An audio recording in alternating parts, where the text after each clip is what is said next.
I will. I know, so I'm not a big germaphobe. Me neither.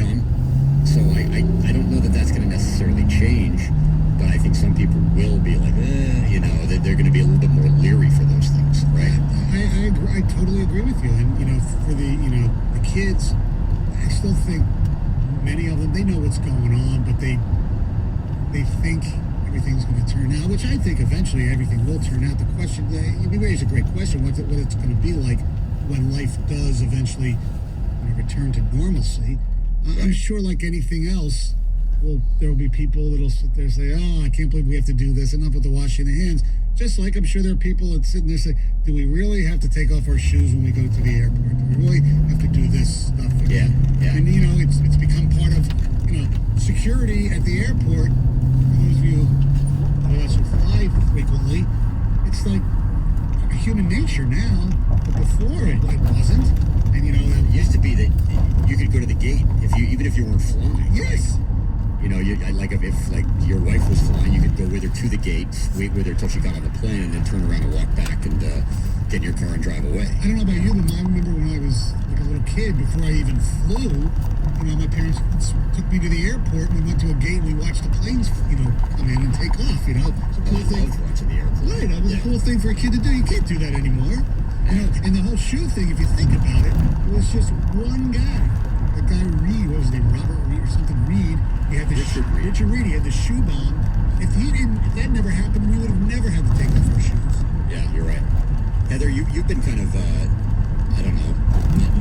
nonplussed, non-afraid through this entire process. Anything about this scare you? Yeah, I really have been non-afraid, but I've definitely gotten a little bit more worried about it than I was in the beginning. Obviously, and my feelings have definitely changed. Not that I wasn't taking it seriously, but I am. I have a lot of fears. I have a lot of fears for not just my health, but everyone else's health, and people who don't have the coronavirus, who may not be getting the right treatment.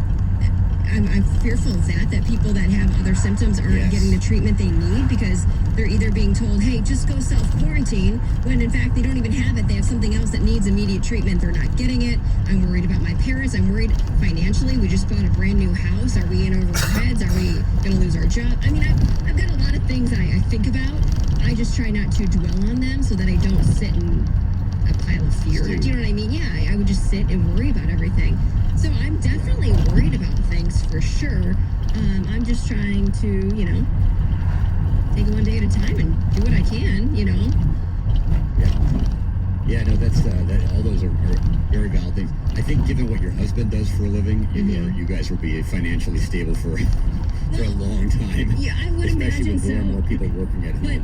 But he gets worried. So when I see him getting worried about things like that, it then transfers to me. I'm typically never really worried. I always feel like I'll find something I can do, but he gets worried about it. So then that makes me a little nervous. So yeah. I think that he'll always have a job, but you never know, really.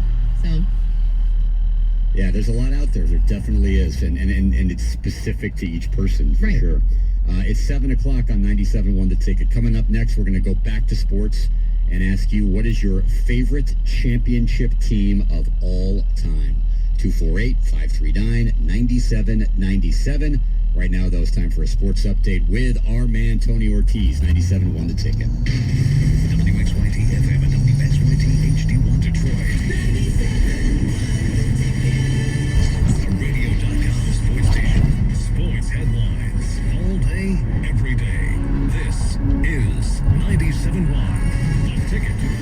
Officials with Major League Baseball and its players union reportedly strike a deal on the critical issues of salary and service time late last night, issues that have become increasingly important with baseball currently on hiatus because of the coronavirus pandemic.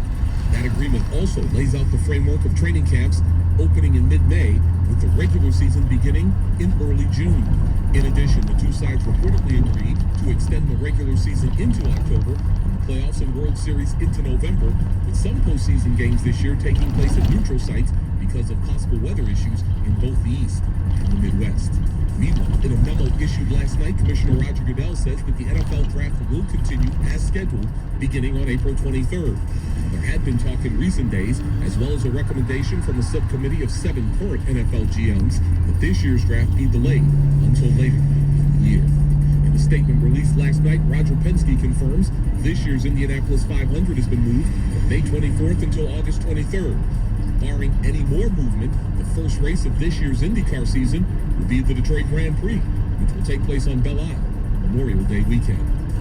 In an interview with NBC Sports' Mike Tirico, International Olympic Committee President Thomas Bach says he agreed to delay this year's games until the summer of 2021 when he saw that COVID-19 had become a major issue in Africa earlier this week. Bach also confirmed in that interview that all of the Olympics' major sponsors, including Coca-Cola and Visa, have all agreed to remain as sponsors for the games next year. At the Ticket Update Desk, I'm Tony Ortiz. For more, stay tuned. 97.1 The Ticket and radio.com. Jamie, I had a dream that I was having an affair with a married person at work. And Stoney Oh, I'd love to do that. on 97.1 The Ticket. Good morning, Jamie and Stoney on at 97.1 The Ticket. JB Samuelson and Mike Stone with you here till 10 o'clock, at which time Doug Karsh and Scott the Gator Anderson take over. We appreciate you tuning in on this Friday morning. A little cooler than it was yesterday. A mixture of clouds and sun during the day and a high of 55 degrees. All right, Stoney. Hold on one second. Go ahead. But by the way, and in case you missed it, if you are on the roads or trying to go downtown on 94, the passenger bridge around Van Dyke, I-94 has collapsed. So I-94 headed downtown is closed. But I know Is 94 closed both ways? it doesn't appear to be. I just saw a live shot on TV. It doesn't appear to be closed both ways. Okay. So, Fortunately, traffic volumes are light, but that still is going to snag some people as they try to get downtown for sure. yes, it's westbound I-94 Van Dyke closed for traffic. Vehicles can re-enter around East Grand and Boulevard. Yeah, I saw that video as well. It does not look like it's going to be open anytime soon either, does it? No. All right, so we've been doing bests, favorites, worsts, and we will continue to do so as we get through this sportsless time in our lives here on a sports radio station. And yesterday was March 26th. That means today's March 27th. So let's talk about what you remember about March 27th, 1997. No, I'm just kidding. Yeah, so the other night, I was noticing that, NBA TV, Game 4, 1989 NBA Finals. Oh, yeah. So I watched, a little bit of it. I forgot, because it was a sweep. I remember, obviously, Magic got hurt in one of the games. Byron Scott didn't play. So the Pistons did have a huge advantage. I still believe they got screwed the year before and would have won anyway, even if there were no injuries. But that's an argument for another day. But what I forgot was that Game 4, that the Lakers played really well. And James Worthy, this could be another topic one day, could be, because he's in the Hall of Fame, could be like the greatest underrated player. He had 40 points in that game, and he was unbelievable. And the Pistons, were behind a lot of the game, and then they finally pulled away in the fourth quarter to win. And so it got to me thinking, what was your favorite championship team? No matter, you said earlier, Jim, it could be your high school team, it could be a team you played with at Little League, it could be one as a fan. Whatever. And look, aside from the Lions, and if you're a younger person, aside from the Tigers, you've had, 4 Red Wings here, 3 Pistons in a decent amount of time. And, you've had Michigan State won an NCAA championship in 2000. You had 89, the Michigan basketball team. So you had those to choose from. For me, in my youth, it was obviously the Broad Street Bullies in 1974 because that was my life. And then as an adult, here, it was hard because the Red Wings were so much fun. But to me, the Bad Boys were, and it's because they reminded me probably of the Broad Street Bullies. They were a team like the Broad Street Bullies because they fought. Everybody hated, hated the Broad Street Bullies. Everybody except people in Detroit hated the Pistons. They hated them. That's true. And so it was this rallying cry, around this, insulated area that we had to stick up for ourselves and the way they played. So that's why the Bad Boys and covering them at that time, and especially the first championship, and actually the year they won it, the year they lost was even better. They were more fun to be around. It was a lot of fun. So the Bad Boys would be my favorite. Mine would be the Red Wings, 97. I moved to Michigan in 94. and obviously knew what the drought was all about. And from the time I moved here, the Red Wings were already kind of maybe 2 or 3 years into their they now need to win the Stanley Cup. Yeah. Like, they're good enough to win the Stanley Cup. Not only are they cup contenders, they're cup favorites. And then obviously each year ended with a different kind of massive disappointment, whether it was the Devils, whether it was the Avs or something like that. And, you felt like you knew these guys. They were very easy to approach, easy to talk to. Right. Obviously there was, Fedorov was kind of his own person, but Yzerman, and when they got picked up Brandon Shanahan and people like that, and it just, I don't know, the seeming like, oh, wait a minute, this isn't going to happen. This is not going to happen. And then for them to overcome the obstacle of the Avalanche, to keep everything together, and then to win it all was just, I don't know. I was lucky enough, I know you were too, to be in the building when they won the Stanley Cup. Oh, yeah. And I've never felt anything quite like that in terms of not just the fans who were in there, but the entire city, the entire state, the entire Red Wing Nation. So happy for the team, so happy for themselves, but really so happy for this one individual, Yzerman. So that it seemed like, well, it was a celebration of this long drought, a celebration of the team. It was also, in a weird way, a celebration of him, Yeah. And, No doubt about it. And, I don't know, I loved everything about that the whole run, everything. I mean, especially when you had the disappointment in '95, because we were very confident they were going to win the Stanley Cup in '95, much like people in Philadelphia were in '97, and the results were exactly the same. Yeah. A sweep. 248-539-9797-97136. Your ticket text, your favorite championship team at any level, as a fan, as a player, whatever. Here on the Jamie and Stoney Show. Mike is calling us from Flint on a completely other topic, but that's okay. What's up, Mike? Well, I'll give you I totally agree with the Red Wings. I mean, that's the first one. I had a son that was in middle school, and the kid had never, ever missed a day of school his entire life. But we pulled him out for the parade. And the teacher said, yes, this kid's an all-A student. You take him to that parade. That meant so much watching, Yzerman lose and all these kids, them guys lose. But there's that. The thing you guys need to use your platform, because one thing you guys can change is that the lottery sales are still going on in this coronavirus. I'm sitting in a party store right now. I work for Coca-Cola, waiting for this party store to open up. And before I leave, I guarantee you there'll be 2 to 3 people that'll walk in and buy their daily 3s, their daily 4s, their lottos, all this stuff. And that's all they do. They walk in, buy their lottery tickets. They might buy a bottle of booze or whatever. This goes on all day long. I wait behind people to get my checks, and that's all they're in there for.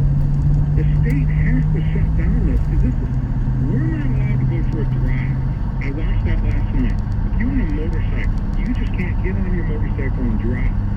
You can't get in your car and just drive and go out and enjoy a day of driving around. But yet these people can come out and buy lottery tickets, and no telling if they're contaminated. You know what I mean? We all know the chain and how that works. Yeah, but you know what, Mike? In fairness, I mean, are they social distancing at the party store? And also, if the party store is open, okay? Yes, right. You can't sit there and say, well, you can't buy lottery tickets, but you can buy, orange juice, or you can buy beer. You can't discriminate. Either it's going to be closed or it's not going to be closed. And for some of these people, for some people, as much as no matter what you think of the lottery, especially if they're losing jobs because of the coronavirus, they're looking at this as maybe a chance to actually make some money. I mean, I wouldn't go in there just for that, but it's a risk. Sending these people out, the risk of people, being out, and when the governor's asking everybody to stay home. But yet, she has a thing that goes on in the state that, millions of people are out purely to buy lottery tickets. I understand if you go out, you're going to buy bread, you're going to buy stuff, and you want to buy lottery. I guess I can see that. But to me, I think for a 2 or 3 week period, I'm not saying, whatever. I'm not anti-lottery. I'm just saying at this time, she needs to we shut down all of our sports and we can't do that. I'm a season ticket holder at Michigan football and basketball.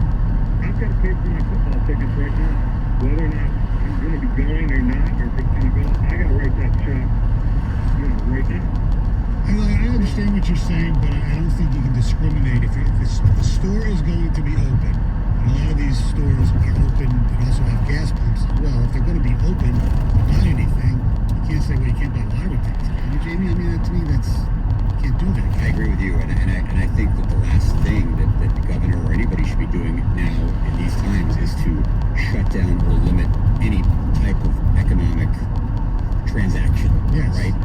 So I mean, it's almost like Mike was saying, if somebody walks into a gas station, a convenience store, or whatever, and says, "I'd like lottery tickets, please," and the person goes, "Oh no, we're not selling just lottery tickets. You have to buy something else." Then they say, "Oh, okay, then I'll go buy this and lottery tickets." Right? I don't know. I see what he's saying. I mean, he makes a point, but I think the term essential, while it's being used differently during these times, right? Yeah. I mean, I love the fact that we can continue to do our show. I think it's great, and hopefully there's a few listeners who actually enjoy it. I don't think we're essential, Stoney. I mean, I think the world, the battles that are Jamie, being don't fought let right anybody now. know. Don't let anybody know. Oh, sorry. 248-539-9797-97136 on the ticket text. We got a couple of phone calls. We have some texts, and we'll get to them coming up after Heather's news. Heather, what do you have? Well, Britney Spears is either faster than Usain Bolt, or she really has no idea how to work her stopwatch app. You guys are never going to believe how fast she says she ran the 100-meter dash. Can't wait. Yeah. 97 won the ticket. 97.1 The Ticket. Traffic. From the WWJ AM 950 Traffic Center, I-94 westbound after Van Dyke in Detroit still closed this morning due to a pedestrian bridge collapsing. Cruiser on the scene trying to clear it up. There is a backup though from before Gratiot Avenue. You can use Warren Avenue or Gratiot Avenue to get around it. Also, a project today will leave a single lane open, 75 southbound just south of M59. That'll be there until 7 o'clock. I'm Michelle Penio with traffic. The names you trust. The teams you love.